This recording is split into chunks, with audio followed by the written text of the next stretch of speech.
Okay, does anybody have any questions that they'd like to ask before I begin my lecture for today? Anything that we've covered up till this point in time? I want to remind you also that my office hours are in the mornings, 10:30 to 11:45, so feel free to come and see me then. I think somebody had their hand up there. Yeah. Yeah. What was the name of those rebels that Pakistan, not the people that Pakistan armed in Kashmir? The rebels that they armed in Kashmir? Yeah. They were sending arms to people in Kashmir. Well. Okay. So these are the people who were the infiltrators who had been sent. Basically, these are peasants and tribesmen who had been sent. Yeah. Yeah. Was there a specific place for them? Not that I'm aware of. No. Yeah. Any other question that anybody has that they'd like to ask? Yeah. Okay. Yeah. All right. Yeah. Do you have alternative office hours? Do you have any other days you're on campus? The syllabus mentions that you can email me and set up an appointment. Yeah. So if you're not able to make it during those appointed office hours, just email me, and we'll set up an appointment. Yeah. Okay. All right. Before I begin my formal lecture, I want to make just a few announcements. One pertains to the midterm, because a couple of you have posed this question to me. And as the syllabus mentions, you're going to get some prompts in week 3. So next week, you'll get some prompts. And when I say prompts, what I mean is I'm going to give you a list of questions. You are not obligated to write on any one of those questions or subjects. Those are just meant as suggestions. I think the bulk of you probably will pick something from there, because if you don't pick something from there, then you'll have to come up with your own paper topic. What in effect you're really doing is you're writing a paper, which is a short paper, and as the syllabus mentions, roughly 5 to 6 pages, double spaced. And it could be on anything pertaining to this course. And again, I think the prudent thing for you would be to pick a subject that we will be covering in the first half of the course. So if you want to write on Indian cinema, you cannot write a review of a Bollywood film that you've seen. That will not be an acceptable kind of paper, obviously. But if you wanted to write on the relationship between Indian cinema and Indian politics, by all means you can do so. Except that we wouldn't have covered that subject, so you'll obviously have to do a bit more work on your own in order to be able to come up with an argument. So the most prudent thing to do is to pick something from weeks 1 to 5, preferably from weeks 1 to 3, because this way then you can start thinking about the material, And the syllabus gives you a due date for the paper. I don't remember what it is, but you have, 2.5 weeks to write the paper. Okay? So as I said, you'll be given a list of questions. They won't be fewer than, let's say, 7 or 8. They may be more, but they won't be fewer than that. So this way you have a choice.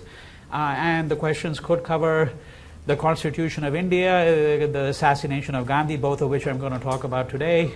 But you want to give me a paper which has something of an argument. So let's supposing the argument was, how has India done with respect to economic well-being of most of its people? Now, if you've done the reading for this week, the book by Amartya Sen and John Dress, the pages that you were assigned, pages 18 to 80, and you're going to be reading more pages from that for next week as well. If you've done that reading, you're in a position to answer that question. Okay, and the questions are merely prompts that they give you idea about what you could write on, but you're not obligated to write, as I said, either on that subject, nor are you obligated to answer that question, because it's not really a question in the ordinary sense of the term, where we say, okay, this is an exam, this is the question, you've got to give a proper answer. The question simply gives you an indication as to the kind of way in which you could frame the subject for your paper. Question up there. No, it could be about South Asia. Yeah. If you wanted to write about Pakistan or Bangladesh, Nepal, Sri Lanka, you can certainly do so. Yeah. Yes? For citations for this particular paper, you prefer Chicago style? If you look at the syllabus, it tells you exactly what you're supposed to do. You don't need to you don't need to give me a very formal kind of bibliographic apparatus. So let's suppose you were readings from the syllabus only to do your paper, and you were not using any outside readings, then all you have to do is give me Sen and Dress, page 25. I don't need the full citation. I know which book you're using. If you're using a book or a website that is not on the syllabus, then you must give me the full citation. Okay? But most of you will be confining yourself, I'm quite sure. I mean, I've been teaching for 20 years, so I think I have a pretty good idea what most students will be doing. Most of you will be confining yourself to the material that is on the syllabus. And for that, let me reiterate, don't worry yourself excessively about, citations, the format. You do have to give me a citation. If you quote from the Sen book, or if you quote from Nandi's article on the assassination of Gandhi, and you're quoting, I need a page number in parentheses. But I don't need a full bibliographic citation. Okay? Announcement number 2. I had mentioned to you at the outset of the class that we're going to be having a guest coming, and he's going to be coming a week from today, so next Tuesday, P. Sainath. In fact, one of his books, Everyone Loves a Good Drought, there are pages from that book which are on the syllabus. And they have not been included, by the way, merely because he's coming. I've used that book before as well. And it turns out that he's going to be here, and I've arranged for him to give a talk. So he will be speaking to the class next Tuesday, and I do expect all of you to show up for that, partly because you should show up in any case for class, but also because it's, I think, a courtesy for the speaker who's coming. He is someone who knows rural India, I would say, as well as almost anyone else in the world. Okay, he used to be the rural affairs editor of the Times of India, which is a major Indian newspaper. He worked in that capacity for 10, 15 years. He knows what's happening in the villages, and one of the things that he's going to do is he's going to show you a program that he's developed. Okay, I'm not going to really discuss it because I'm going to leave it to him to discuss that with you. And this will be something that will give you an indication of what are the ways in which people in India, in rural areas in particular, think about their lives, right? What kind of stories do they have to tell? What has the Constitution of India done for them? Right? What is their well-being? What percentage of the population of India in rural India has access to safe water, to electricity, to toilets, right? To education? All of these kinds of things. Right? But it's not going to be simply an accumulation of dry facts. I think you get enough of that in the Sen Dress book, for those of you who have done the reading. You get enough of that over there. I think there's going to be a fair bit of storytelling. And one of the things I'm going to want you to think about is a relationship between social science, and history is a part of the social sciences, of course, the relationship between social sciences, that is economic thinking, political thinking, and storytelling. Why is it that social scientists don't use too much storytelling in their work? And of course, most of the storytellers don't have the remotest interest in the social sciences. Right? So that would be another interesting thing for you to think about. Now that evening, Mr. Sainath is going to give a public lecture. And the public lecture will not overlap with what he's going to do in this class. There's going to be a very small overlap of about 5 minutes. And what he's going to be speaking about in the evening, and I'm going to send you information on that, and I do hope you're not required to, obviously, come for that. But it will, needless to say, supplement what we're doing in this class. And he's going to be speaking about a very grave problem in India. And that problem is that there are 250,000 farmers who have committed suicide in the last 20 years. 250,000, 250,000 farmers. Now, this is not to say that agrarian distress has not been a feature of the history of India before. We're not saying that farmers always had a rosy lifestyle and suddenly things have gone downhill for them. Right? By no means. No, I wouldn't be remotely interested in advancing an argument of that, and it could never be sustained. We know that there's a long history of agrarian distress, which is why people migrate. And how did so many Indians arrive in places like Trinidad, Guyana, Suriname, South Africa, Malaysia, Fiji? 55% of the population of Fiji used to be Indian. Now it's about 42-43%. Over 40% of the population of Trinidad, Indian. 8% of the population of Malaysia, Indian. Right? And who are these people? Where did they come from? Most of these people came from rural parts of India, from 1835 all the way till 1917, when they put a formal end to what is called the system of indentured labor. Right? So these millions of people, they left rural India, and they left rural India knowingly or unknowingly, many of them. This is another story. We can't cover that story in this course. You know, the circumstances under which they left. Did they know that they were being put on a ship that was going to take them to a place called Trinidad, which they'd never heard of course, or Fiji, that was 5,000 miles away, or 10,000 miles away, and that they would never return to their homeland? And some of their ancestors have never returned. Okay? Not their ancestors, I mean their successors, really. Okay? Their children and their grandchildren, for 4 generations, they haven't gone back. You know, I was in Fiji about 10, 15 years ago, and my taxi driver on my way back to the airport was an Indian, a person of Indian origin. I started talking to him. His father had come to Fiji 80 years ago. And so we had a little conversation in Bhojpuri. Bhojpuri is a dialect, if I may put it this way, not the best way to describe it, but a dialect of Hindi.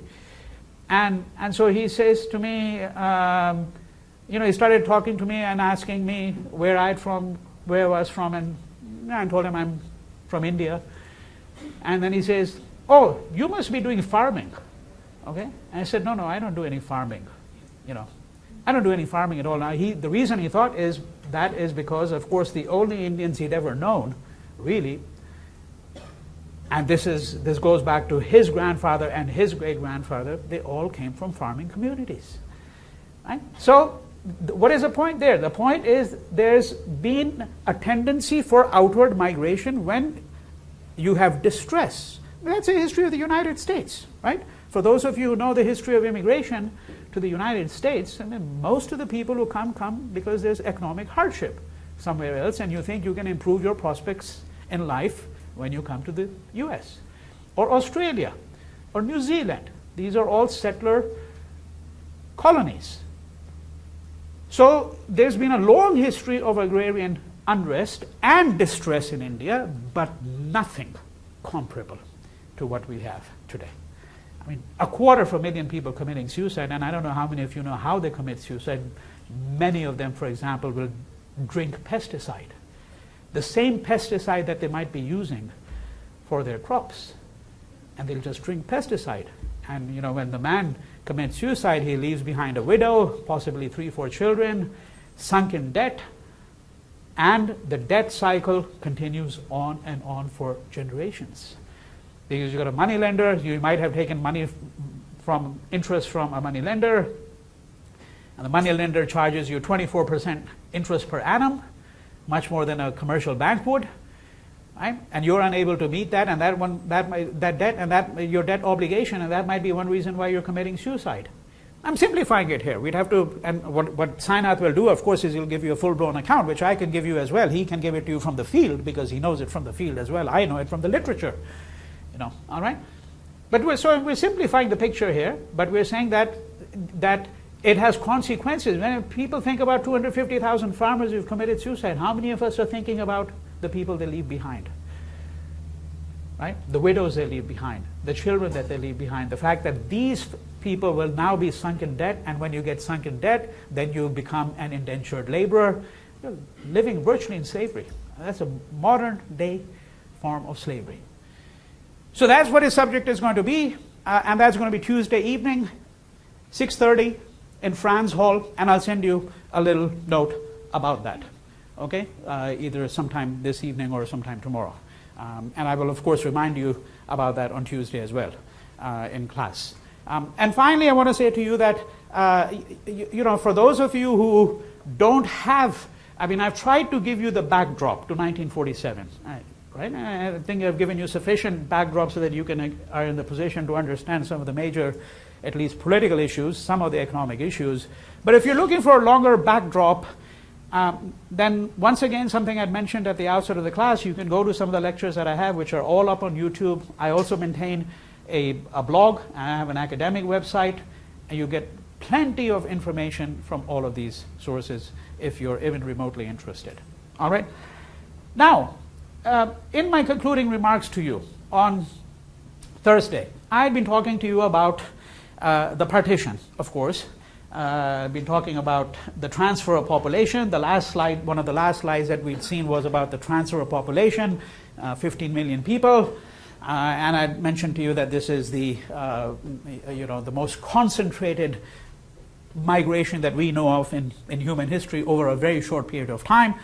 This is the slide that we'd seen, and I'd been discussing to you the circumstances under which the lines were drawn between India and Pakistan. What is now what became East Pakistan in 1947. This was in turn going to become an independent country in 1971. That part of the story is something we'll get to in the middle of the course, somewhere around week 5 or week 6. It is also useful to think immediately about one other problem, which was going to be something that was going to lead to the bifurcation of Pakistan itself, that where East Pakistan would decide that it was now going to actually gravitate towards becoming an independent country.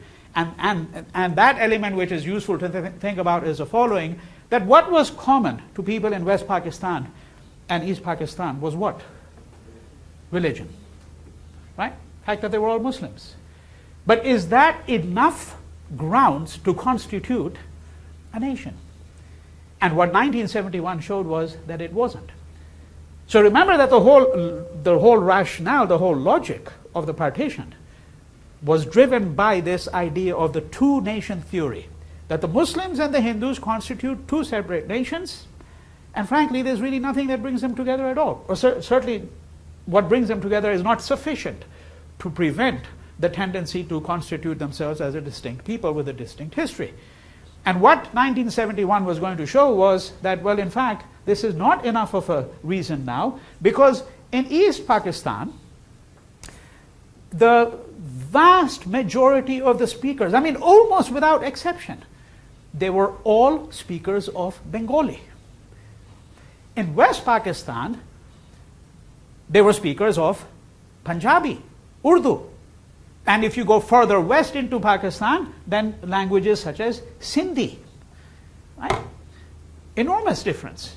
Then there were also differences with respect to, for example, what was the cultural milieu in which these people developed in East Pakistan. The Bengali culture, as opposed to the Punjabi culture, the predominant culture of West Pakistan, which was Punjabi, and which I would go so far as to say is still partly the predominant culture of what is called Pakistan.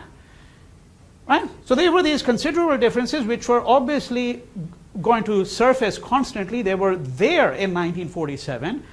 And one of the circumstances under which East Pakistan gravitated towards independence and eventually became the country that is now known as Bangladesh, right, since 1971, since late 1971, that one of the circumstances under which this happened was that if you're going to have one country which two halves like these, right, well, how are you going to govern it? Now we have a practical question of governance. Right? So far we've been speaking about religion, culture, linguistic differences, so forth and so on. But how are you going to govern it? Where is the center going to be? And the center was going to be in West Pakistan. But when you have a structure of that kind, what is going to prevent the people of West Pakistan from, in fact, exercising dominance over the people of East Pakistan, which is exactly what was going to happen, right? Without getting into the specificities of, for example, the economic divide, right? Where is the revenue really coming from, right? To what extent is East Pakistan contributing the revenue? Is it getting, if it's contributing, let's take a random figure, let's say it's contributing 30% of the revenue to Pakistan. Is it also getting back 30% of the state's resources, right? These are the questions that are going to become paramount later on. Yes?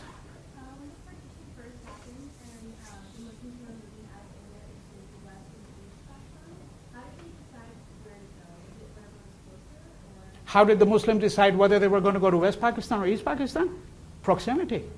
Proximity. If you happen to be living around here and the border is drawn as it is over here, and you're 20 miles from the border, where are you going to go?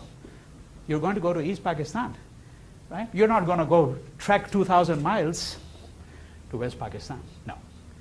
As simple as that. And remember that if you're a Bengali, right, the roots of your cultural milieu is this part of the country.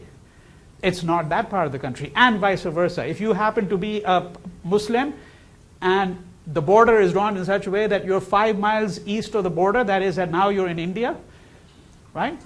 Well, and you want to migrate to Pakistan, why would you go all the way when the border is 5 miles away, and that's your cultural and linguistic milieu?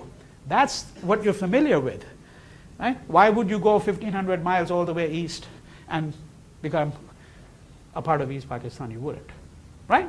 So that was the question that would become more germane if you were somewhere in the middle. And the answer there is very simple. That if you are somewhere in the middle, well, that's why you have to go back to that linguistic map that I showed.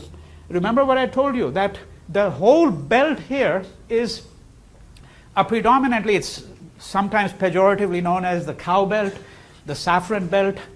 There are various designations. It's a Gangetic plains, okay, because the Ganga, the river or anglicized form Ganges, flows through it and then empties down. So it flows through this in the blue there, and it empties down into the Bay of Bengal over here. But this is all the Hindi-speaking belt.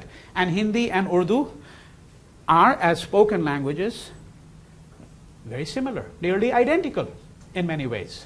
So if you were coming from the United Provinces, which is what this used to be known as pre-partition, 1947, if you were coming from the United Provinces and you wanted to migrate, you would head over to West Pakistan.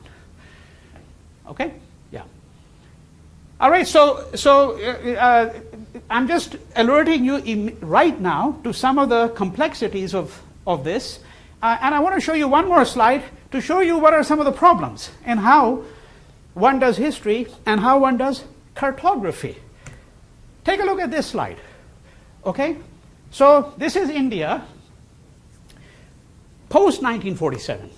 Okay? Post-1947. Let's not worry about what the 2 and the 3, these refer to native states. Okay?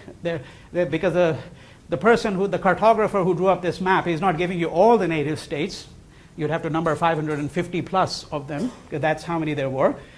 What they're really doing is they're giving you something very simple and problematic. The same problem is encountered 5 days ago when the Nobel Prize Committee, some of you may be aware of the fact, decided to confer the Peace Prize. You know who the Peace Prize was conferred on? Anyone? Yes? That Pakistani girl who was shot in the face. Okay, and there were 2 people on whom the Nobel Peace Prize was conferred. Does anybody know? Does anybody read the newspapers or watch television? No one here actually knows who the Peace Prize was conferred upon? This last Thursday?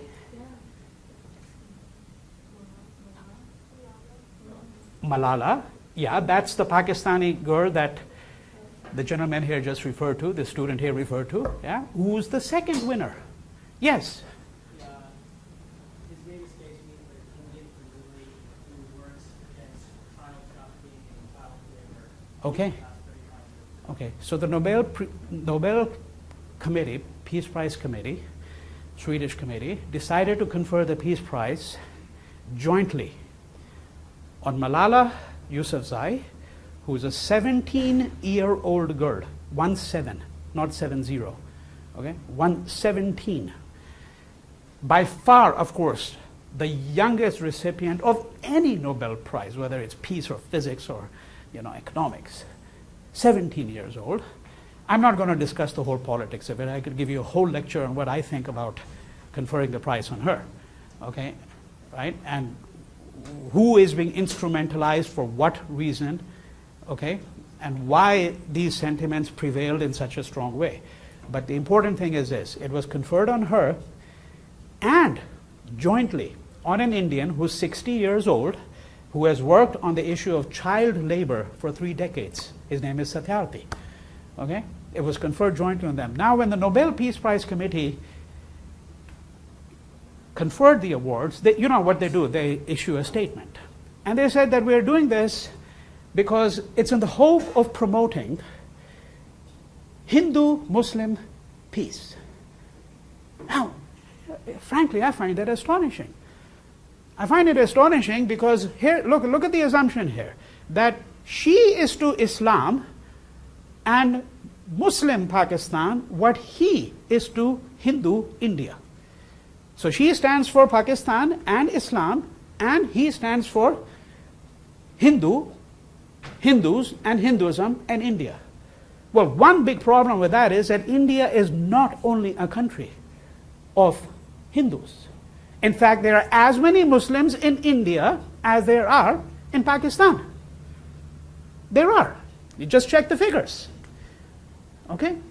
So you see how the Nobel Peace Prize Committee, thinking it's doing a mighty good job of bringing peace to the subcontinent, and yes, we need a bunch of geriatric Swedes, all in their 70s, telling us how we're going to achieve peace, right? Okay? And what do? They homogenize India. Now, frankly, there may be problems in homogenizing Pakistan too, but frankly, they're fewer, because Pakistan today is, unfortunately, predominantly Muslim. I mean, only 1.5% of the population of Pakistan is Hindu, and it's virtually invisible. 1.5%, and that was not true at the time of partition. At the time of partition, 10% of the population of Pakistan was Hindu. And the Hindu population has continued to diminish over the years, over the decades. But in India, we have as many Muslims, 150 million, today as we do in Pakistan. But what are they assuming? They're assuming that he represents Hindu India. Well, I find that frankly unacceptable. And he doesn't think of himself at all, by the way, as representing Hindu India. I mean, when you deal with child labor issues, you don't go about rescuing children and saying, hey, are you a Muslim? Because if you're not, well, then maybe you're not going to be rescued, because I happen to be Hindu. I mean, there's something daft about it, frankly, if you ask me, in the way in which they issued that particular statement. Okay, now look at this map here. It's very interesting. So undecided, you remember I talked to you about Kashmir. I talked to you about the whole problem with Kashmir. You've got a Hindu Maharaja, but you've got a predominantly Muslim population. Okay, so undecided, that's in white. You can see the key, and then you can see Hyderabad. I mentioned to you about Hyderabad as well. There was what the Indian state tried to sanitize by calling it police action. In effect, they brought in the army and said, well, you don't really have a choice, all right, effectively. And then you see Hindu India. Okay, now Hindu India, well, why isn't Pakistan marked as Muslim Pakistan? I want to know that. Why isn't it marked as Muslim Pakistan? Right?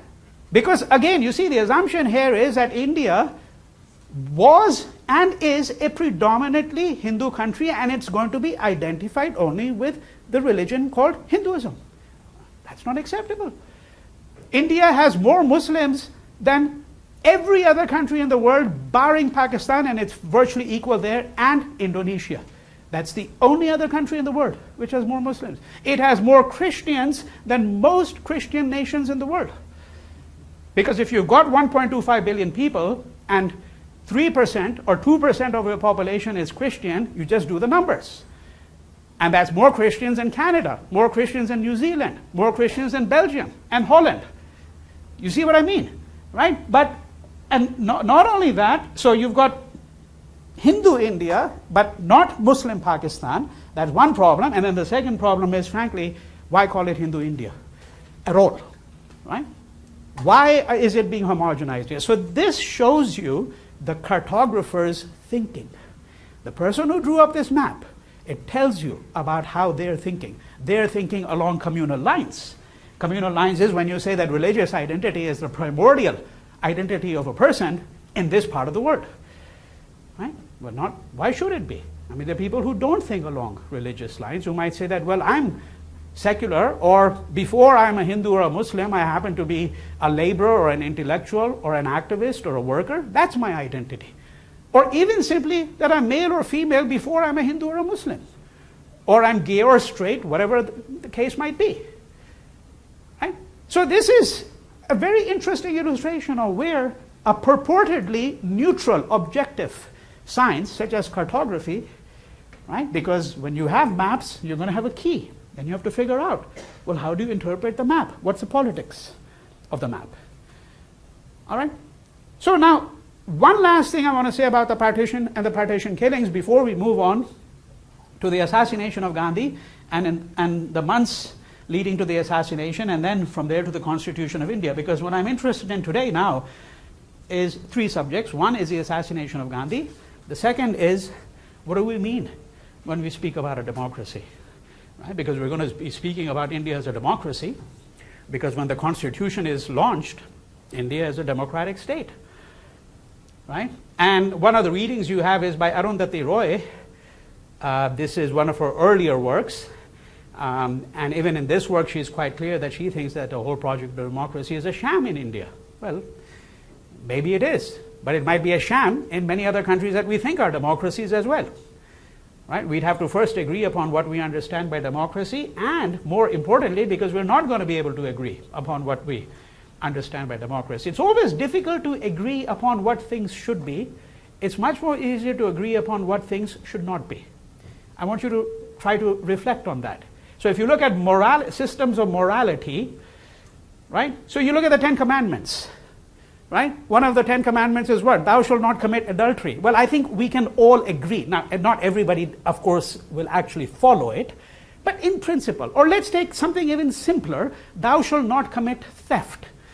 Right? I think even thieves, by the way, actually agree you shouldn't, but they say we have to do it because we have to make a living, or this is an easier way of making a living than earning a PhD, or being a chemist. If I can fleece people, through some scam and make 10 million bucks, well, why not? Right?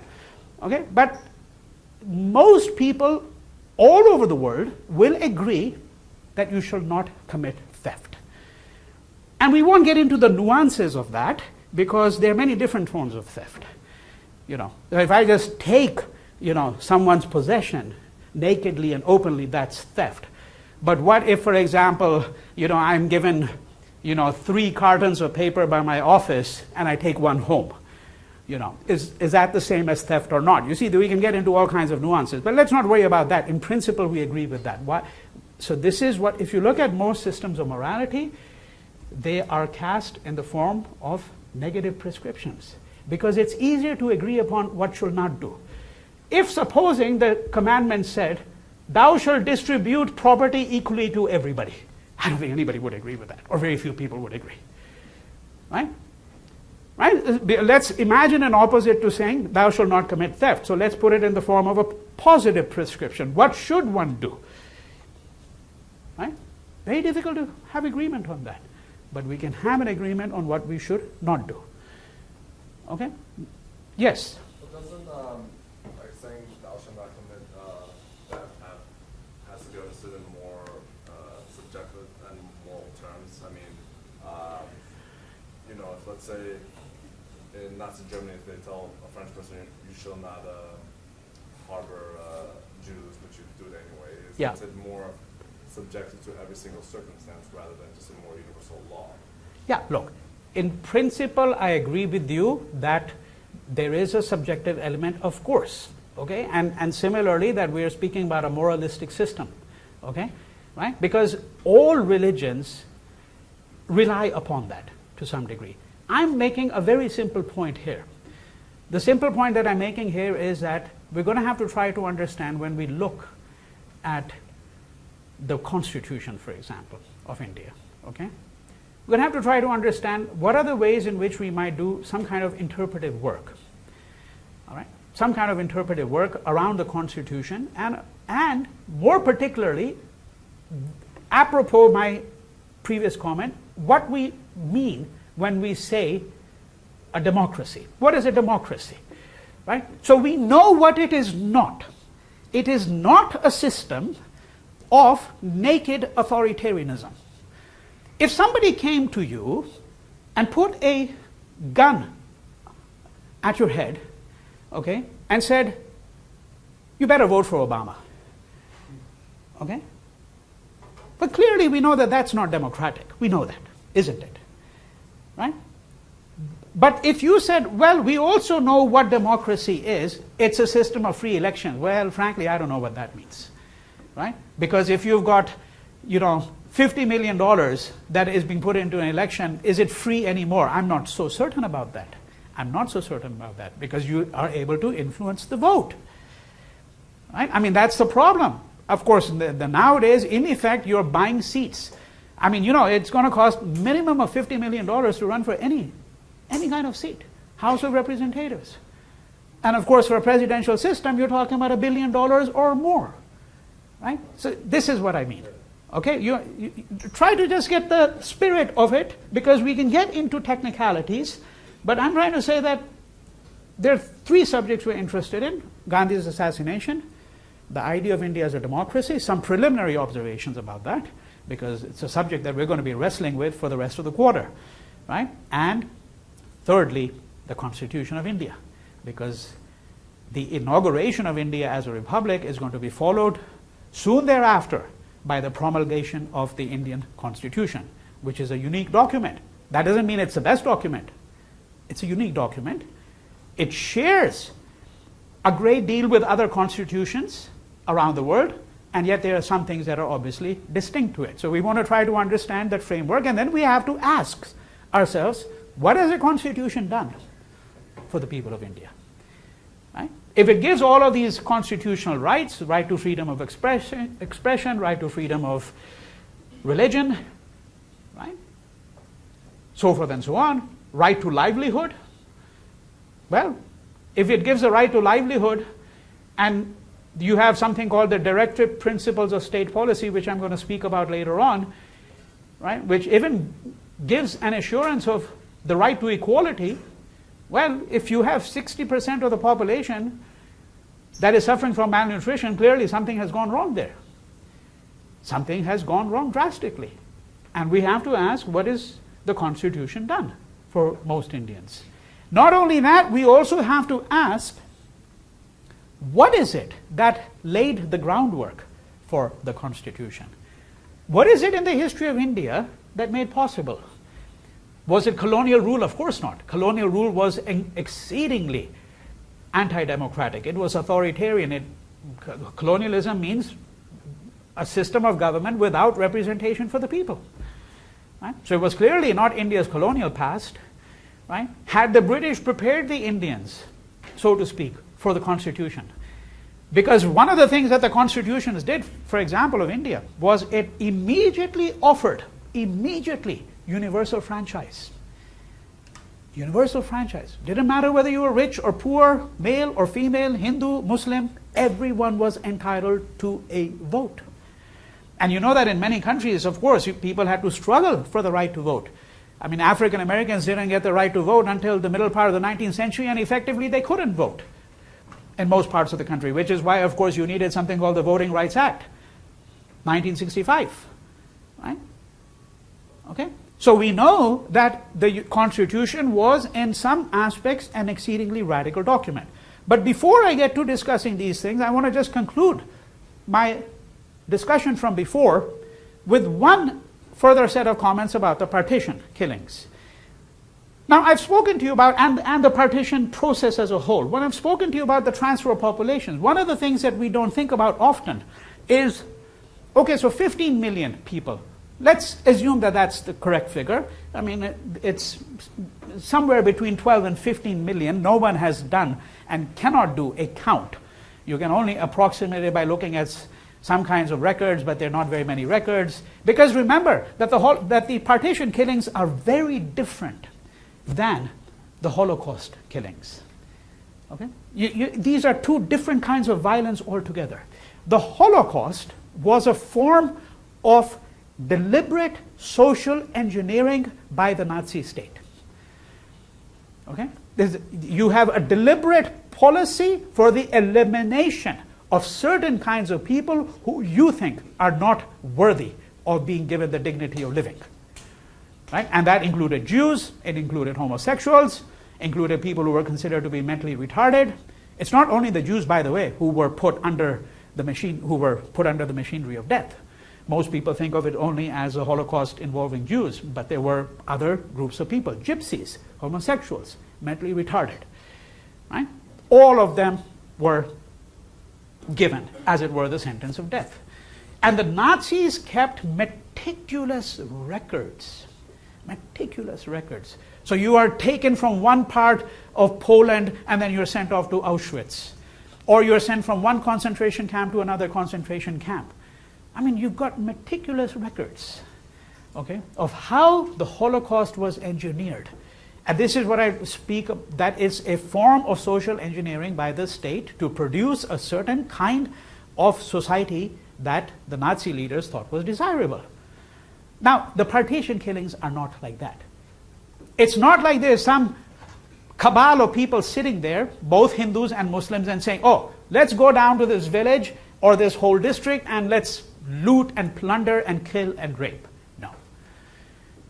Which is not to say that there might not have been some level of organization at the local level. Right? So once the tempers start rising, it's becoming very clear that people are leaving, and you take advantage. Why? Because if you can drive out a rich Hindu landlord family, right, you can take over their land. Many of the Hindus who were going to flee Pakistan, I mean, some of them were big landholders. And so when you go, you obviously go empty-handed. Well, at the most, you might have a little, parcel of goods on your head, right? And you flee for your life. You leave behind your property, your land, your orchards, all of that. Right? And there, of course, some people are deliberately taking advantage of the confusion. But on the whole, these killings have to be described as largely spontaneous. Okay? It's not like there's some central committee, central mechanism, or even local mechanism which is simply dictating what should be done. Right? This is the difference between the partition killings. And when many of the people who took part in these killings, 6 months later or 60 years later, I've spoken to some of the survivors. And you talk to them and say, what happened? They say, well, we don't know. Certain kind of madness just took over. Right? Because many of the people actually shared a great deal in common.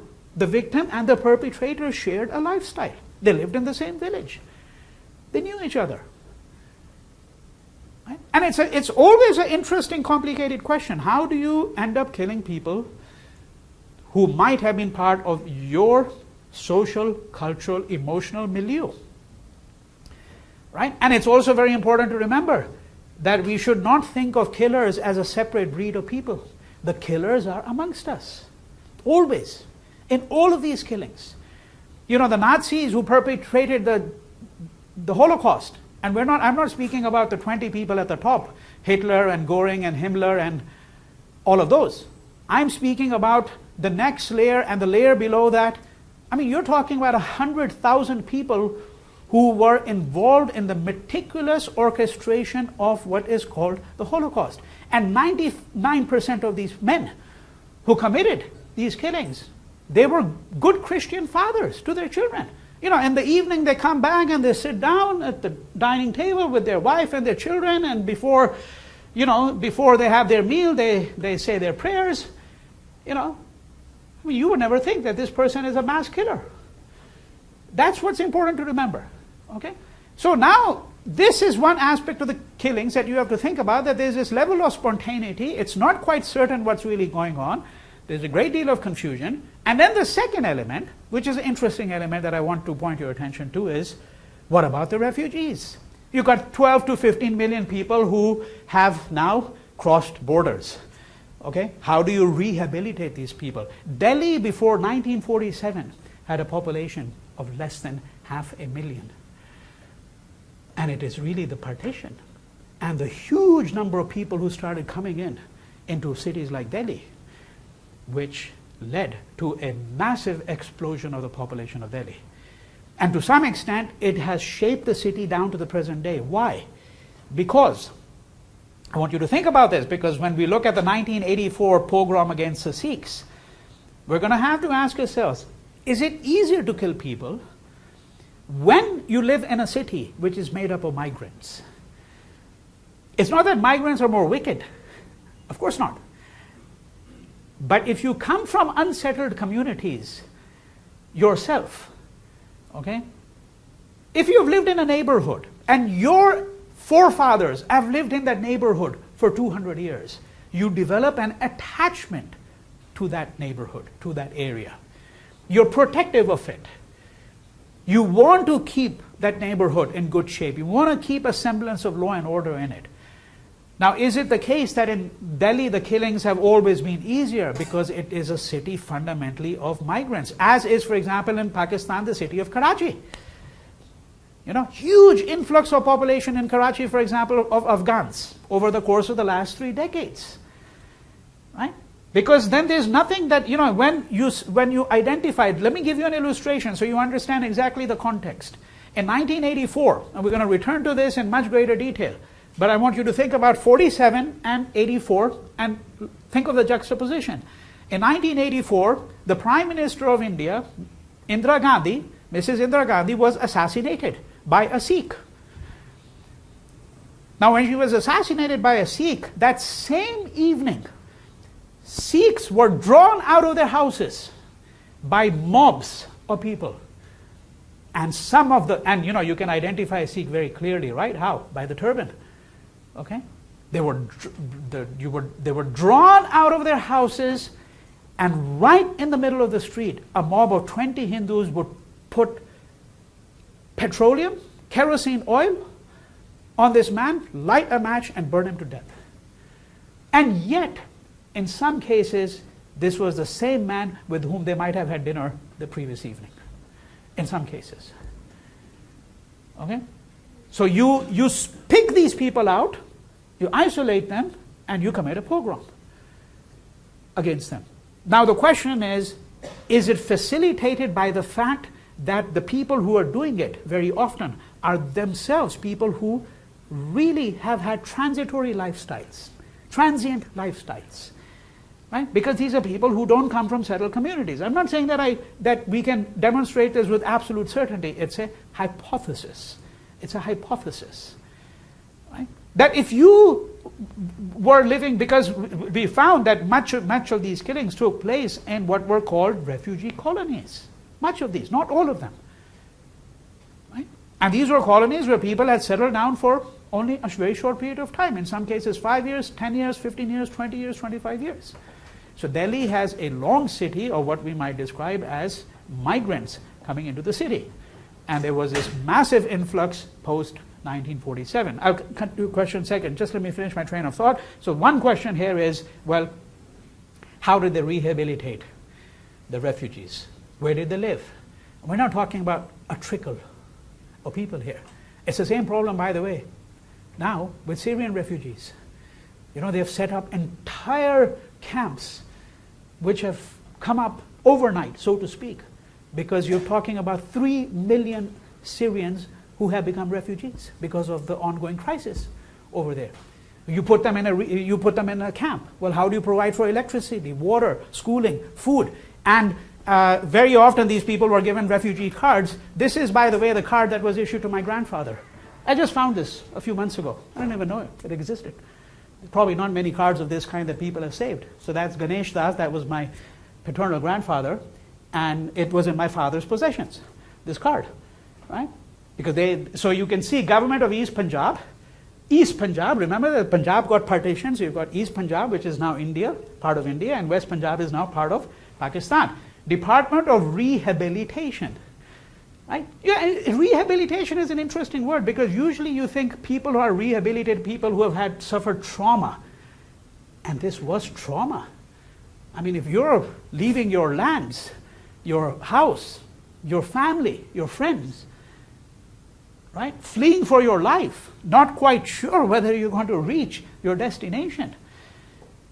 And 11, 12 to 15 million people, that's a massive number of people to take care of. Right? Resettlement card, District Jalandhar, and then it tells you, and then the name of the head of the family, details of family members, 8, 3 men, 4 women, 1 child below 10 years.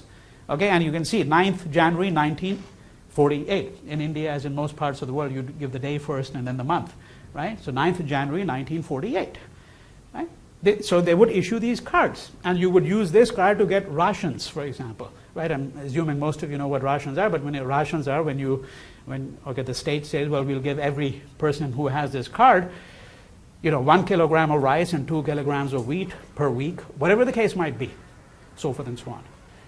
Okay, so this is a very interesting question. And then there's a question about what kind of facilities did you have? I mean, now you have a little shooting in a, in a school, and there'll be 50 trauma counselors, right? You're talking about 15 million people here. How many trauma counselors do you think they had? 0. There are no trauma counselors here. You just have to fend for yourself. And no one has written these histories. I mean, we know a fair bit about the negotiations that led to independence. Okay? We've got dozens of books that have been written on that. We know about the cabinet mission plan, this and that. What about the lives of these refugees? Almost nothing, except anecdotal, that someone may have heard, that I might have heard from my father, for example, so forth and so on. You had a question. I think you kind of answered it, because I was about to ask if anyone had tried to research or address if these refugees had gone through PTSD, basically, because that's what you're saying. There's virtually no research. I mean, there's 1 or 2 scattered books on the subjects, very primitive books, frankly. Okay, virtually no work has been done.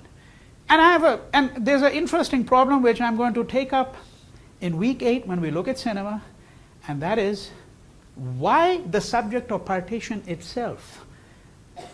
I'm not talking just about the refugees, I'm talking about the whole partition, was never addressed in either India or Pakistan until quite recently. Now you've got about 100, 200 books that have come out in the last 10, 15 years. Okay, 20 or 30 of them fairly decent. A couple of them that are really good, all in the last 20 years. In comparison with the Holocaust, where this room would not be enough to fill up, okay, the literature we have on the Holocaust. It runs into thousands of volumes. Very little work was done on the partition. We're going to have to ask ourselves, why?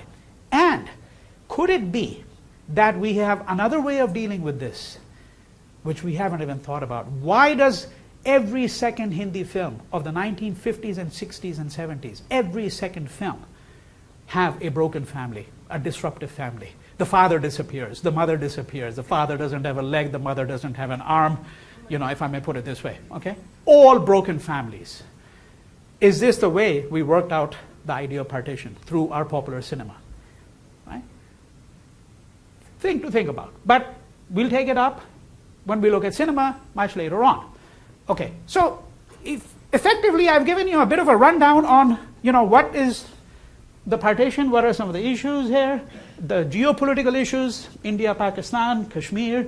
Then we have issues which have to do with everyday life. What did the refugees do? How did they get rehabilitated?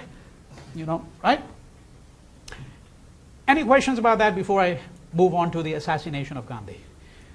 All right, so now, when partition took place, the person who was, in my view, unquestionably the chief architect of Indian independence, that's Mohandas Gandhi.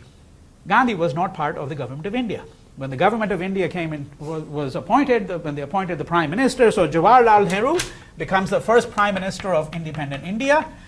Muhammad Ali Jinnah becomes the head of state in Pakistan, in neighboring Pakistan. East Pakistan was, of course, part of Pakistan, so they had only one head of state there. And Nehru will have a cabinet. So you have a cabinet, as you do with systems of government of that kind. Gandhi had decided that he was not going to be part of the government, and that was not surprising because even though he had wielded enormous, unparalleled power for the last 2 decades before this, Gandhi never held any official position of authority. Okay? Now, on 30th January 1948, Gandhi is going to be assassinated. And we want to understand a little bit about the assassination, because again, it's going to set into motion a number of issues that I think are quite critical for us. He was assassinated by a Hindu. Gandhi himself came from a Hindu family with strong Jaina influences as well. So Jainism is another religion that you find in India. I mentioned it to you that this is one of the religions that has grown up on the Indian soil. It has a close affinity to Hinduism, but there are some marked differences as well. And the family milieu was such that Jainism was quite important there, but Gandhi came from what is called a Vaishnava Hindu family.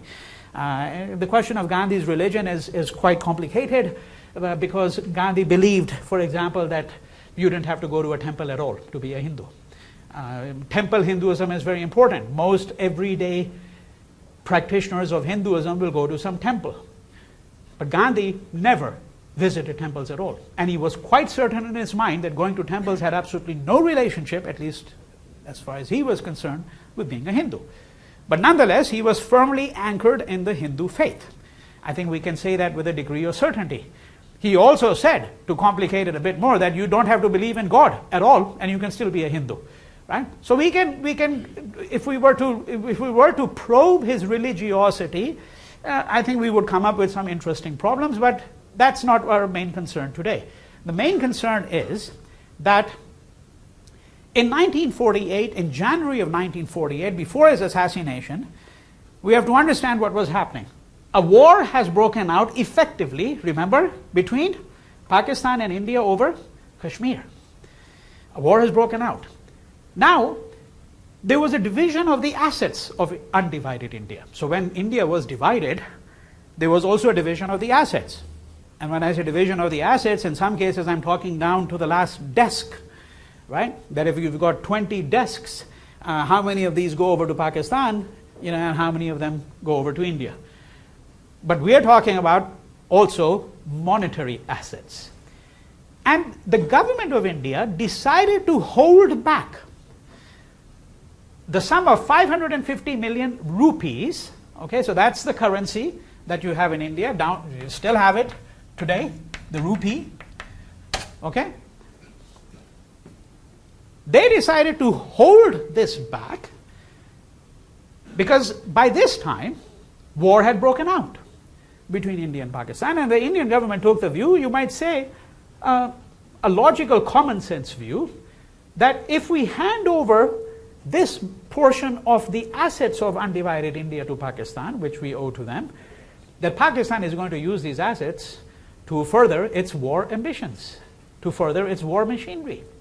It's going to basically use this money to attack us, to buy more arms. So the government of India decided to withhold the money. Now Mahatma Gandhi decided that he was going to go on a fast unto death. Okay? And some of you may be familiar with the fact that there is a strategy that has been used in the United States as well by a number of radical activists, and that's hunger striking. For example, some of you may be aware of the fact that in some prisons in California, the prisoners resort to hunger striking when they feel that their grievances have not been addressed. Okay? So one of the ways in which you attempt to meet the problem of hunger striking is what? Force feeding. You force feed the person who's hunger striking, or the force feeding is in fact a contravention of the Geneva regulations. Okay? Force feeding is actually strictly forbidden under international law. You shouldn't do that. But in most prison regimes, that's what they do. When a prisoner goes on a fast or a hunger strike, to use the other terminology for it, right? Very often they will. In Guantanamo is where, for example, a number of the people who've been detained there for over 10 years on account of the war on terror, as it's called, right? Many of them have gone on hunger strikes. Now, the person who pioneered the use of the fast in political discourse and political public life is Gandhi. Okay? So in early January 1948, he goes on a fast. Most people thought he'd gone on a fast because he was upset at the government of India's decision to withhold money. Because Gandhi's view, of course, was that we are honor bound to fulfill our obligation to Pakistan. This is their share of the assets. What they do with it, how they use it, we don't have a right over this matter. All right?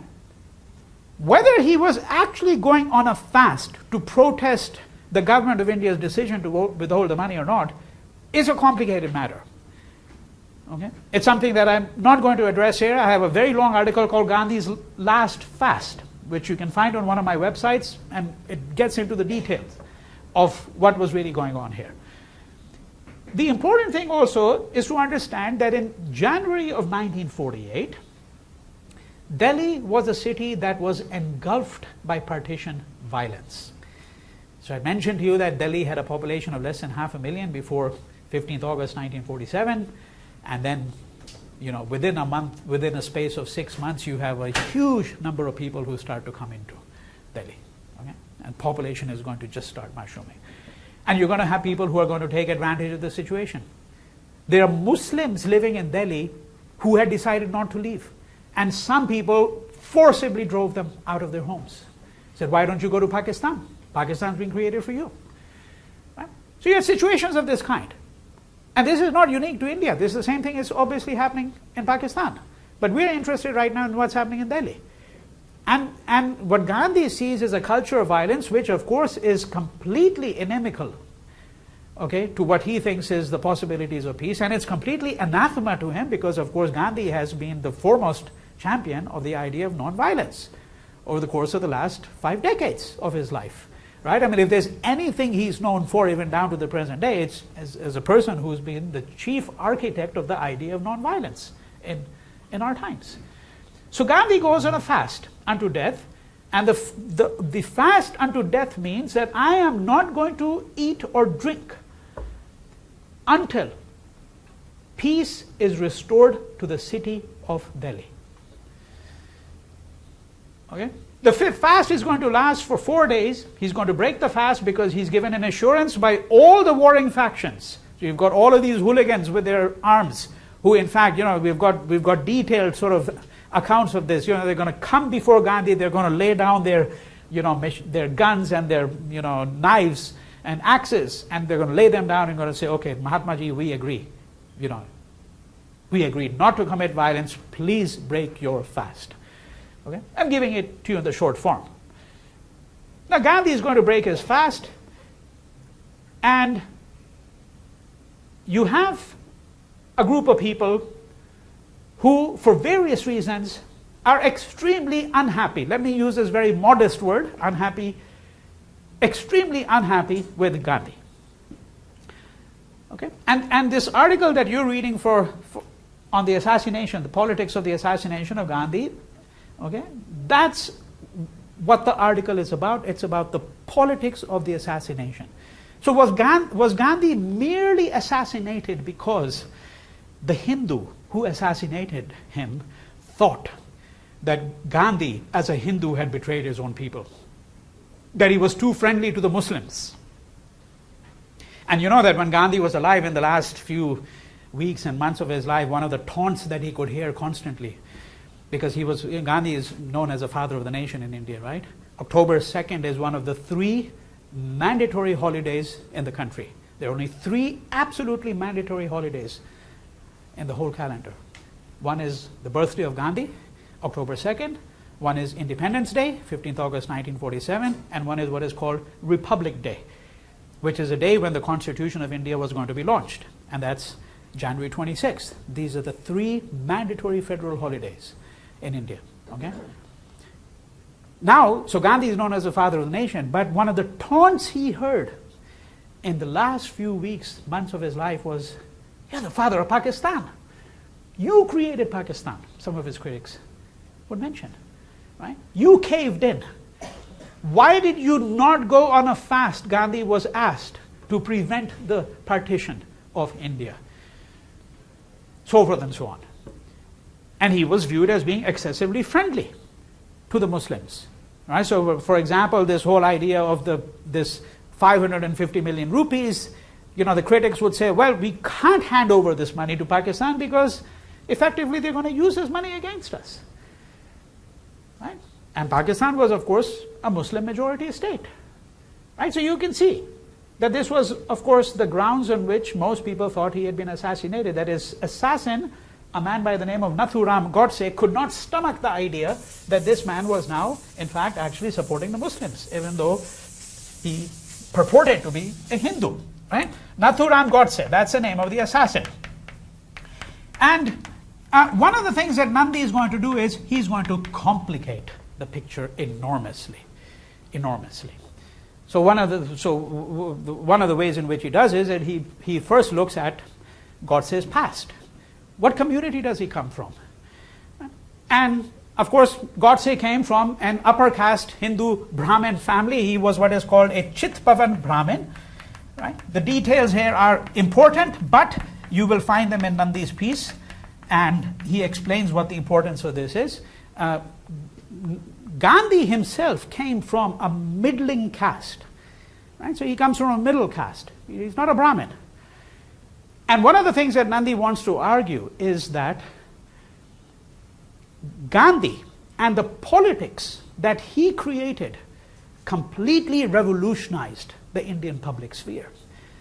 It revolutionized the Indian public sphere because those who had traditionally been important, the traditional elites, and who would the traditional elites be? Upper caste Hindu males. These traditional elites were going to be marginalized by Gandhian-style politics.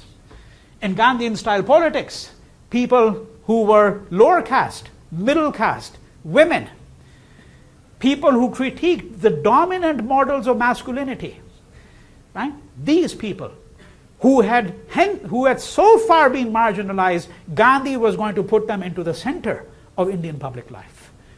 And those who had been traditionally in the center of Indian public life were going to be marginalized. That meant people like the Chitpavan Brahmins, the community from which Nathuram Godse came.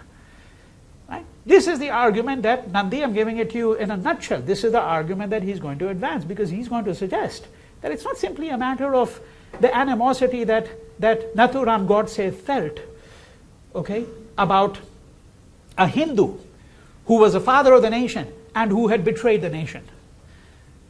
Now, he's not suggesting that this is not an element at all. He's not suggesting that. But what he's saying is that the picture is far more complicated. And to give you another indication of how complicated it is, I want to just mention one thing, which is quite central to Nandi's argument, and that is the politics of masculinity, which is essential to understanding what is happening here. Right? So, Gandhi was a person who was a critic of the post-industrial modern nation state.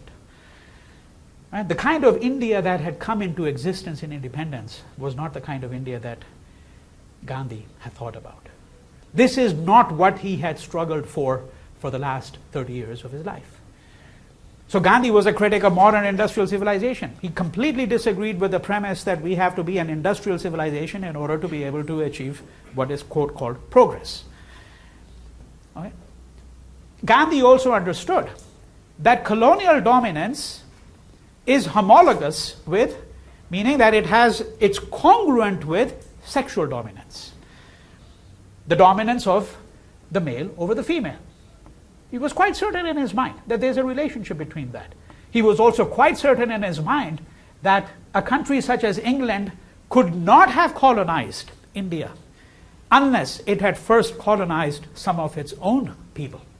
Its working class, its women, the Irish, the Scots.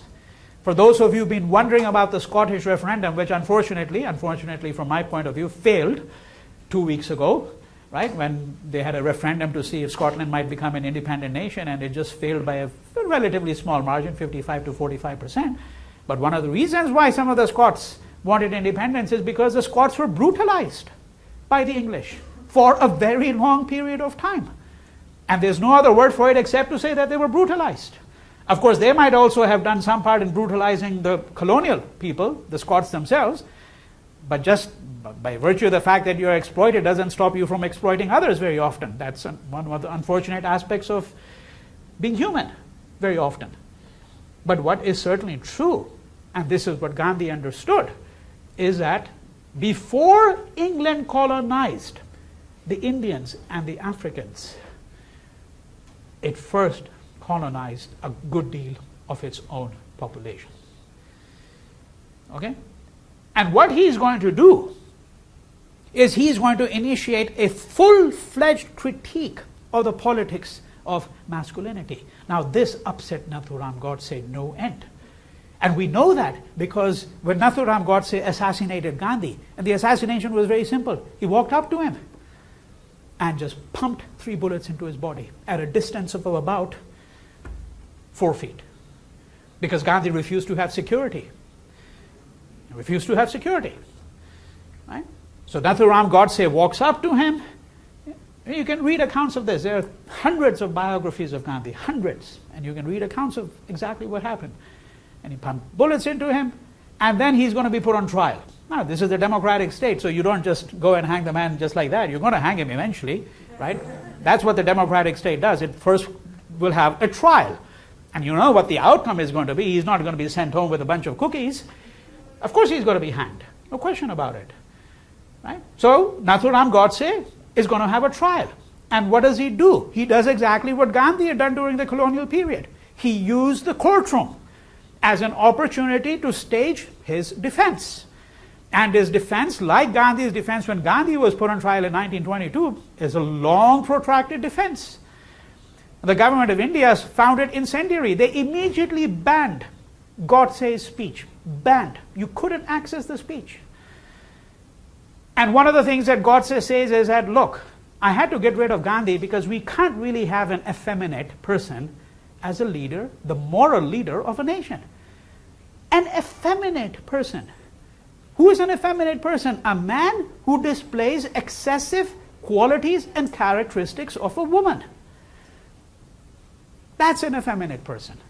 We don't want this weakling who believes in non-violence to head a nation state, because Godse is going to say, in the modern age, the only thing that earns you respect, if I may put it this way, is a nuclear bomb.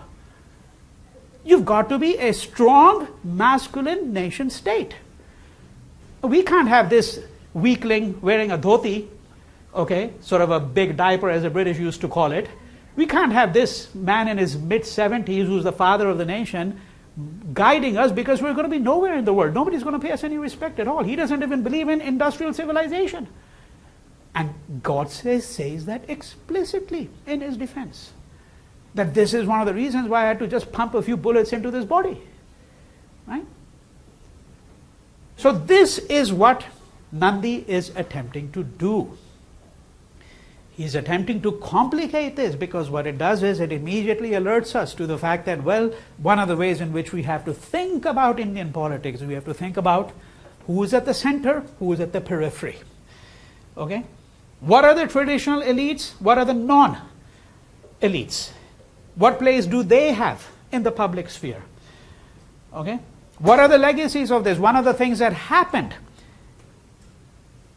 as a consequence of the assassination is that the political interests that were represented by Nathuram Godse, because he had associations with two groups, one called the Hindu Mahasabha, okay, and the other called the RSS, the Rashtriya Swayamsevak Sangh. You don't have to worry about the name right now because you'll find it in the readings.